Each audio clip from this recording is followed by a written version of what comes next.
what is an OER?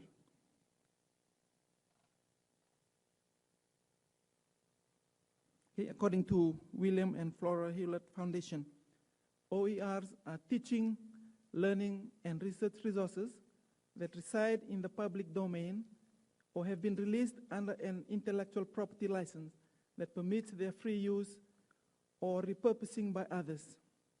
Open educational resources include full courses, course materials, modules, textbooks, streaming videos, tests, software, and any other tools or materials or techniques used to support access to knowledge.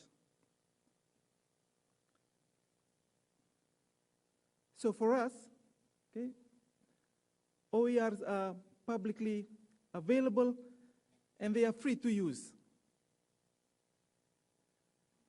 So they can be used in teaching and learning, and all we have to do is to acknowledge the creator of the resource that we are using. And we can repurpose and adjust it or alter it and use the local examples when you are using these resources. And we can also improve learning by building on other people's work. Okay? Since it's publicly available and we have been given the license, so it's not cheating. So for us academics, okay, what the Vice Chancellor said today, instead of trying to write something new, all we are trying to do is to assemble. Okay? So we can spend more time in designing learning rather than creating content. And when we use OERs or use our materials and make it available, you get recognized for your own material that you are putting as an OER. Now, it's a global movement, so we have the opportunity to engage with other people who are using OERs as educational resources. We can also spend more time working on our strengths, what we can do, what we do best, and we also search for free materials. If you see weaknesses, you can learn from other people, the resources that they use and the techniques that they're using in their teaching.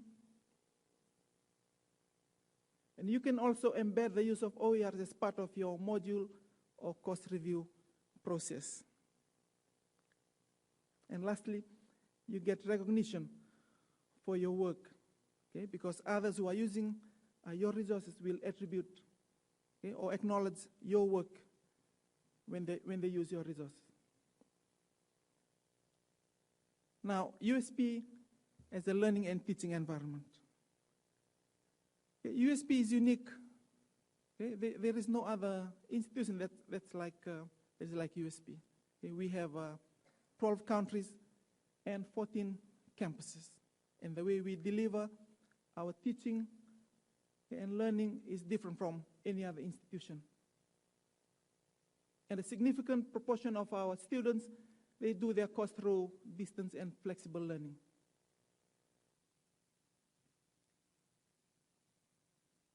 So this is just an illustration of our 12 countries, and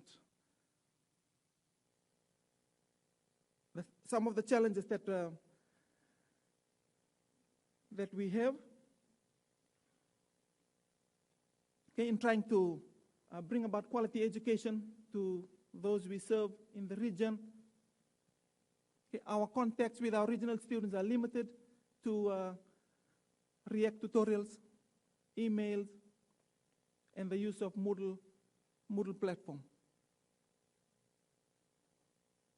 Because of the distance, because of the time that we need to take to produce and transport our materials, sometimes our students receive their materials a few weeks after semester has started.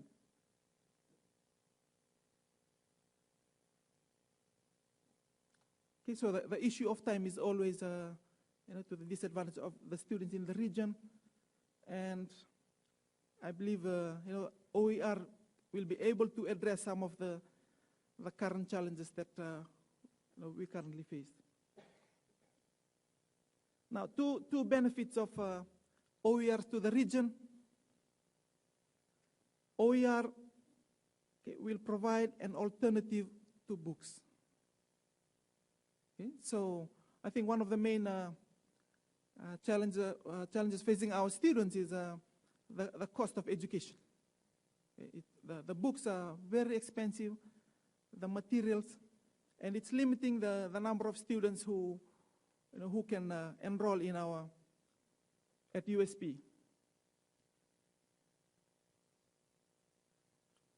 And being the premier learning institution, I believe we have an obligation, to provide quality education for all. And I think the OER will pave the way, will open that opportunity. And because the use of OER will lower the cost of materials, then the cost of education will also decrease, and that will provide greater opportunities for students, not only here in Fiji, but all over the region. Students will also be able to receive their course materials on time. Okay, so if it's made available online, then as soon as we upload, students from around the region will be able to access the materials. Just a brief about the courses that in the School of Tourism and Hospitality Management, in our BA double major program and our Bachelor of Arts in Tourism and Hospitality, most of our courses are offered in both modes, face-to-face and print mode. And we have a number of students who are working full-time along the Coral Coast in the Mamanuca and also in the Cook Islands. These people here, they cannot come and be a full-time student at USP because of their work commitment, because of their family obligation. So what we have tried to do was provide an itinerant lecturer. So he goes out every week and conduct lecture to these students along the Coral Coast and Mamanuca. Okay, we also try and encourage our students to regularly go into Moodle and communicate with us regularly using the Moodle platform. But even all these things, it still hasn't solved the problem. And hopefully, OER will address some of these issues that we currently face.